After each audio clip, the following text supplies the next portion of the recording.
Sejumlah negara terus membahas eskalasi konflik di Timur Tengah yang telah berdampak kepada kondisi ekonomi global. Setiap negara ingin memulihkan perdamaian dan stabilitas, segera menghentikan permusuhan, dan dimulainya perundingan perdamaian. Menteri Luar Negeri Tiongkok Wang Yi bertemu dengan Wakil Perdana Menteri dan Menteri Luar Negeri Pakistan Muhammad Ishaq Dar membahas peningkatan ketegangan di Timur Tengah pada Selasa di Beijing, Tiongkok. Kedua pihak mengajukan inisiatif 5 poin untuk memulihkan perdamaian dan stabilitas di wilayah yang dilanda perang.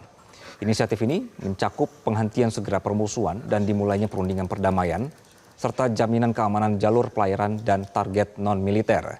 Pertemuan ini merupakan tindak lanjut dari pertemuan puncak para diplomat tinggi dari Pakistan, Arab Saudi, Turki, dan Mesir di Islamabad pada hari Senin lalu. Inti dari diskusi adalah usulan kerangka kerja gencatan senjata yang bertujuan untuk menghentikan eskalasi dan menciptakan ruang untuk negosiasi.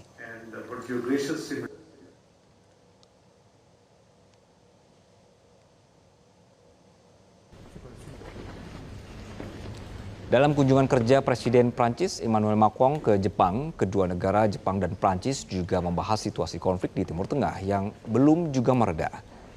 Perdana Menteri Jepang Sanai Takaichi mengatakan situasi Timur Tengah sudah menjadi tantangan bersama dan kondisinya mendesak.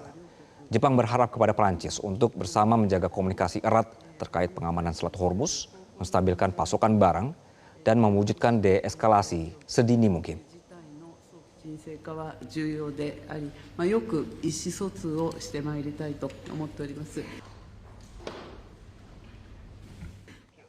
Berbagai negara ingin perseteruan antara Amerika Serikat, Israel, dan Iran segera berakhir. Setiap negara menekankan pentingnya memulihkan perdamaian dan stabilitas di komunitas internasional dan juga tidak akan terlibat dalam perang melawan Iran. イラン情勢を含む中東情勢については、ホルムズ海峡における航行の安全の確保、重要物資の安定供給や事態の早期沈静化の重要性を確認し、引き続き緊密に意思疎通していくことで一致しました。経済安全保障の分野では、重要鉱物などの輸出規制について深刻な懸念を共有しました。今後、サプライチェーンの強靭化に向けて、日仏両国が戦略的に協力をしていきます。D'abord et avant tout, nous croyons ensemble au droit international, à l'ordre international qui repose sur la Charte des Nations Unies. Nous croyons aussi aux valeurs démocratiques que nous défendons. C'est ce qui fait que vous venez de le rappeler, nous défendons l'un et l'autre le retour à la paix, au cessez-le-feu, au calme, à la libre circulation à travers le détroit d'Ormuz.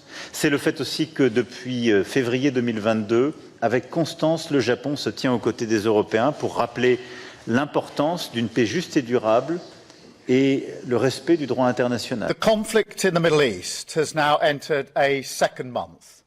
And while we're working at pace for de-escalation and peace, it is now clear that the impact of this war will affect the future of our country. So today I want to reassure the British people that no matter how fierce this storm, we are well placed to weather it, and that we have a long-term plan to emerge from it a stronger and more secure nation. First, let me say once again, this is not our war. We will not be drawn into the conflict.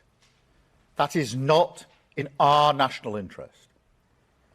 And the most effective way we can support the cost of living in Britain is to push for de-escalation in the Middle East and a reopening of the Strait of Hormuz, which is such a vital route for energy. Bueno, creo que todo el mundo sabe cuál es la posición española, es una posición muy clara. No vamos a autorizar, desde el principio lo hemos dicho, la utilización de las bases de Morón y Rota para ningún acto relativo a la guerra de Irán, y en ese sentido desde el primer momento se le trasladó clarísimamente al ejército americano y a las fuerzas americanas, y por lo tanto ni se autorizan las bases y por supuesto tampoco se autoriza la utilización del espacio aéreo español para actuaciones que tengan que ver con la guerra en Irán.